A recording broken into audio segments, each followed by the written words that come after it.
अभी हमने किया था कि अगर जब नया पार्टनर आता है तो अपने साथ कितने शेयर के लिए आया ये दिया गया है और उसकी हेल्प से हमने न्यू रेशियो फाइंड आउट किया था। अब हमारे पास जो नया पार्टनर सी ये दिया गया कि कितने शेयर के लिए आया और उसने वो शेयर ए और बी से किस प्रकार से लिया है। मीन्स हमारे को ये हिंट दिया गया है कि ए और बी ने किस प्रकार से सेक्रीफाइस किया, तो सेक्रीफिकेशन दे रखा है। अब हम इस वे से न्यू रेशियो कैलकुलेट करेंगे। जैसा कि हमारे को दिया गया है कि ए और बी दो पार्टनर हैं, 5:3 में अपना प्रॉफिट शेयरिंग डिस्ट्रीब्यूट करते हैं। सी 1/4 शेयर के लिए आ रहा है, सी 1/4 शेयर के लिए आया है और उसने ये शेयर जो है ए से और बी से लिया है। ए ने कैसे दिया और बी ने कैसे दिया है वो भी आपको दिया गया है। यहां पर कहता है सी ने जो शेयर 1/4 लिया है विच ही एक्वायर्स 1/6 फ्रॉम ए, मींस ए ने 1/6 शेयर सेक्रीफाइस किया है और इसी प्रकार से यही शेयर सी ने बी से 1/12 लिया है। मींस दोनों ने कितना कितना सेक्रीफाइस किया ये हमें दिया हुआ है और इसकी हेल्प से हमने न्यू रेशियो फाइंड आउट करना है। यहां पर सेक्रीफिकेशन दे रखा है दोनों का और आपको जैसा कि पहले बताया गया था कि न्यू रेशियो, ओल्ड रेशियो और सेक्रीफाइसिंग रेशियो, इन्हीं तीनों में से अगर दो रेशियो दी गई हैं तो तीसरी रेशियो हम लोग फाइंड आउट कर सकते हैं। आपको पहले बताया गया था कि sacrificing ratio is equal to old ratio minus new ratio. अब यहां पर हमारे को क्या निकालना है, न्यू रेशियो। तो इसी इक्वेशन से हम न्यू रेशियो कैसे निकालेंगे, इसके लिए आप देखेंगे कि new ratio is equal to old ratio minus sacrificing ratio.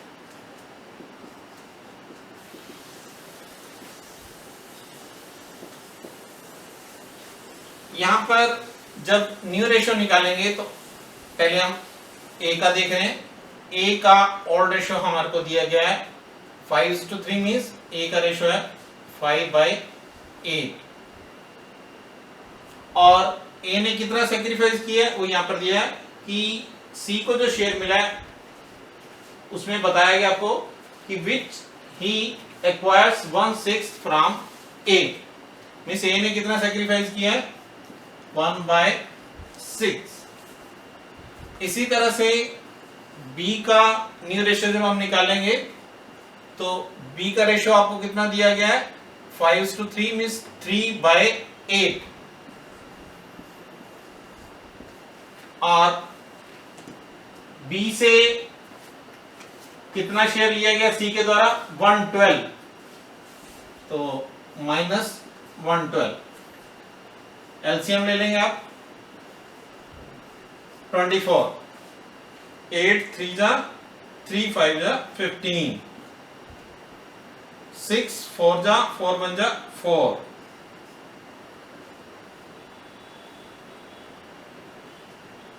सो 8 और 12 का अगर एलसीएम लेंगे तो वो भी आएगा 24, 8 3 जा 3 3 जा 9, 12 2 जा 2, 15 में से 4 गया 11/24, 9 में से 2 गया 7/24। तो आप यहां देख रहे हैं कि ए का न्यू रेशियो आ रहा है 11/24, बी का आ रहा है 7/24 और सी का रेशियो आपको दिया गया था 1/4। जैसा कि पहले भी बताया गया था कि अगर आपके डिनोमिनेटर इक्वल हैं तो न्यूमरेटर भी इक्वल होंगे।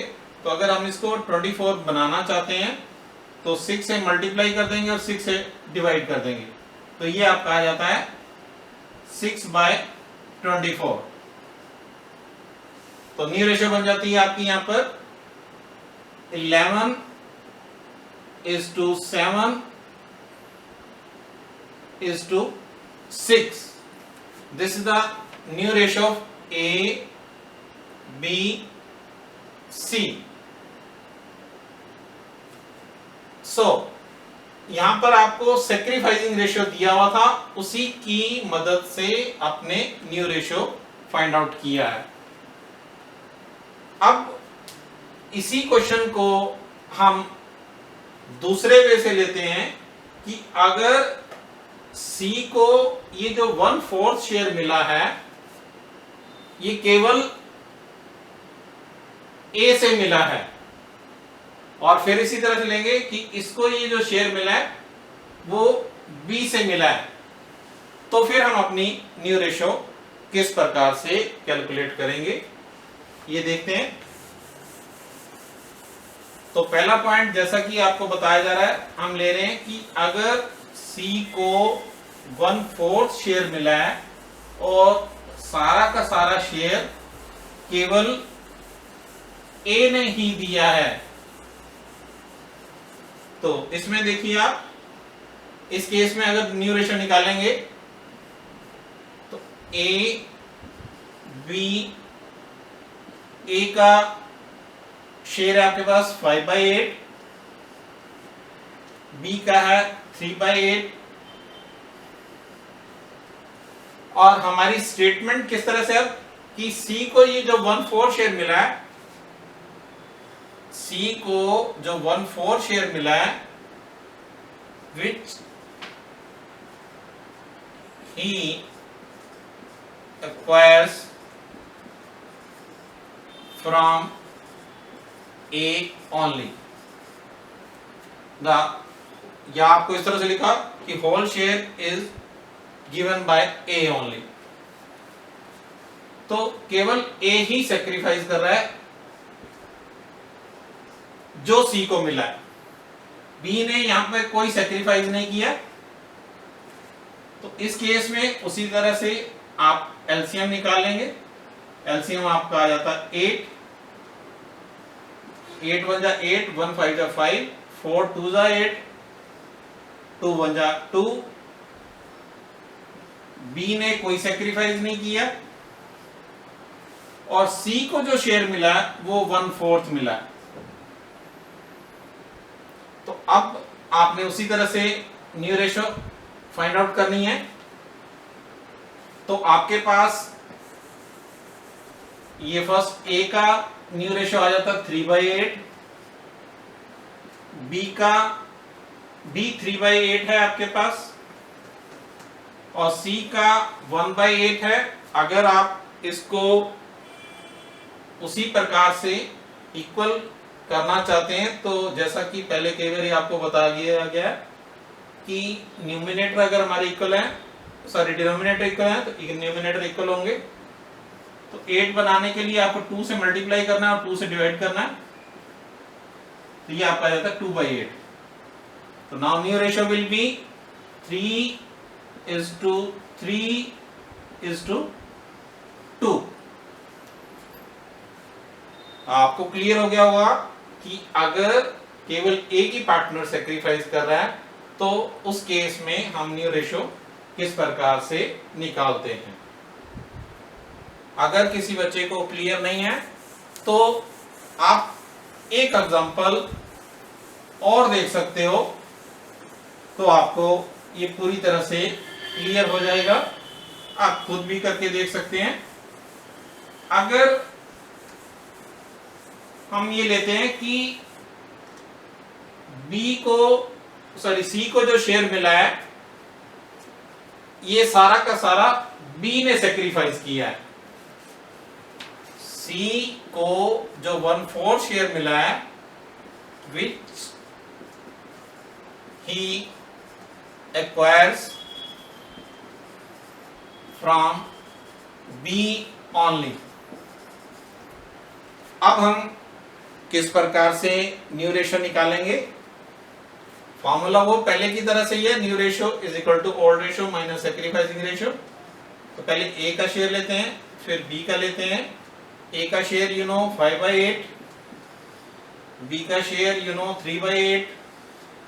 अब ए कुछ भी सैक्रिफाइस नहीं कर रहा है और बी जो सैक्रिफाइस कर रहा है वो 1/4 जो सी को मिला है, और सी का शेयर 1/4।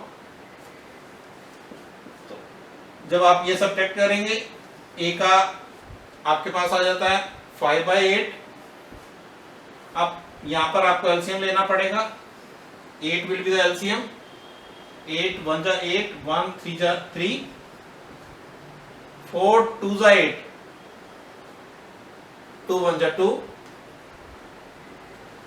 तो बी का शेयर है 1/8 और सी का उसी तरह से इक्वलाइज करने के लिए हमारे को 2 से मल्टीप्लाई करना होगा और 2 से डिवाइड करना होगा। It comes to be 2/8। Now the new ratio will be 5:1:2। अब सभी बच्चों को क्लियर हो गया होगा।